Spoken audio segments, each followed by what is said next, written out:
Hello friend, नमस्कार।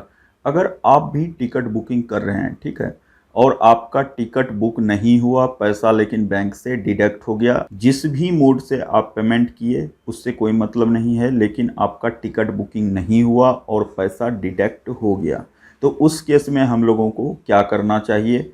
और जैसे ही पैसा डिडक्ट होता है तो उसके बाद जो है कौन सा प्रोसेस फॉलो करना चाहिए, तो इन सारी बातों की जानकारी आज हम आपसे शेयर कर रहे हैं। अगर आपको यह वीडियो पसंद आए तो निश्चित रूप से लाइक कीजिएगा। चैनल को अभी तक सब्सक्राइब नहीं किए हैं तो कर लीजिए, क्योंकि देखिए IRCTC में कभी कभी प्रॉब्लम यह होता है कि अगर आपका नेटवर्क सही नहीं है तो उस केस में भी पैसा आपके अकाउंट से डिडक्ट हो जाता है और टिकट बुक नहीं होता है, ठीक है, और वह टिकट जो है बुकिंग फेल्ड हो जाता है। तो उस केस में हम लोगों को क्या करना चाहिए।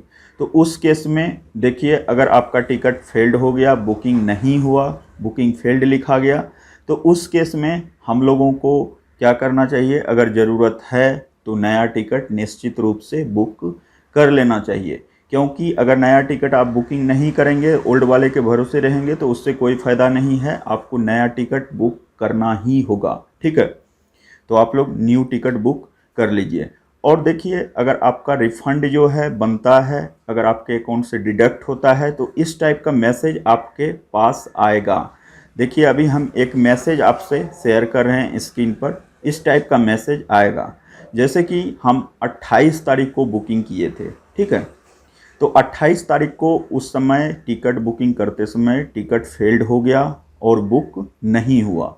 तो उसके बाद 29 तारीख को यह मैसेज आया था आपके रजिस्टर्ड ईमेल पर, ठीक है। तो मेरे रजिस्टर्ड ईमेल पर यह मैसेज आया था। अगर आपका भी बुकिंग जिस दिन फेल्ड होगा उसके नेक्स्ट डे, या अगर नेक्स्ट डे नहीं आता है तो 1-2 दिन बाद यह मैसेज आएगा, ठीक है।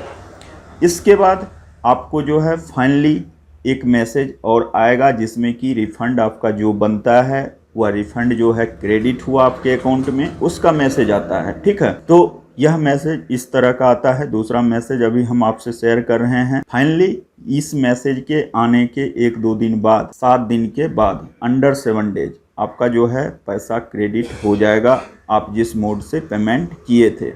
अगर आप UPI से किए थे तो जो UPI ID है उसमें, उसके हिसाब से आपके अकाउंट में चला जाएगा। अगर आपका क्रेडिट कार्ड है, डेबिट कार्ड है, तो उसमें भी पैसा इस तरह से रिफ़ंड हो जाएगा और आपको मैसेज भी आ जाएगा जो कि आपका अमाउंट रिफ़ंड हो गया। तो यह 2 मैसेज आने के बाद जो है आपका फाइनली अंडर 7 डेज जो है पैसा आपके अकाउंट में चला जाएगा। कभी कभी क्या होता है कि आपका जो रिफ़ंड हुआ और यह मैसेज नहीं आता है और आपके अकाउंट में पैसा रिफ़ंड नहीं आता है, तो उस केस में हम लोगों को क्या करना चाहिए। तो देखिए, अभी हम IRCTC के वेबसाइट से एक आपको ईमेल दिखा रहे हैं। इस ईमेल पर आपको ईमेल करना है और आपका जो पैसा डिडक्ट हुआ है उसका एक स्क्रीनशॉट लेके इसमें अटैच कर देना है। PNR जो आपका टिकट फेल्ड हुआ है उसका जो है पोर्टल से निकाल लीजिएगा स्क्रीनशॉट और उसको भी यहाँ अटैच कर दीजिएगा और स्पष्ट रूप से यहाँ लिख दीजिएगा कि मेरा टिकट जो है बुकिंग फेल्ड हो गया है और पैसा डिडक्ट हो गया है। तो इस केस में अगर टिकट बुक नहीं हुआ है तो मेरा रिफ़ंड निश्चित रूप से हमको कर दीजिए, ठीक है। तो इसके बाद आपका अंडर 7 डेज जो है रिफ़ंड हो जाएगा, कहीं कोई दिक्कत की बात नहीं है।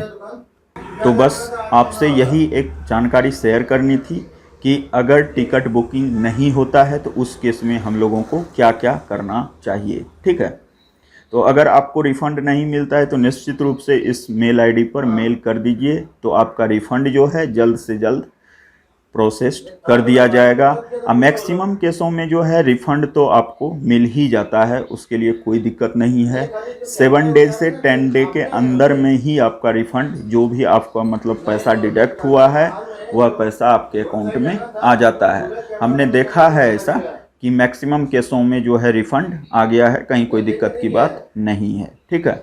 अगर आपको यह वीडियो पसंद आए, यूजफुल लगे, तो निश्चित रूप से फ्रेंड से भी शेयर कीजिए और आप अगर चैनल को अभी तक सब्सक्राइब नहीं किए हैं तो कर लीजिए, क्योंकि इस तरह की जितनी भी इम्पोर्टेंट जानकारी है हम लगातार आपके लिए लाते रहते हैं। चलिए मिलते हैं एक और इंटरेस्टिंग वीडियो के साथ, तब तक के लिए बाय बाय, जय हिंद। अपना ख्याल रखिए, खुश रहिए, आबाद रहिए।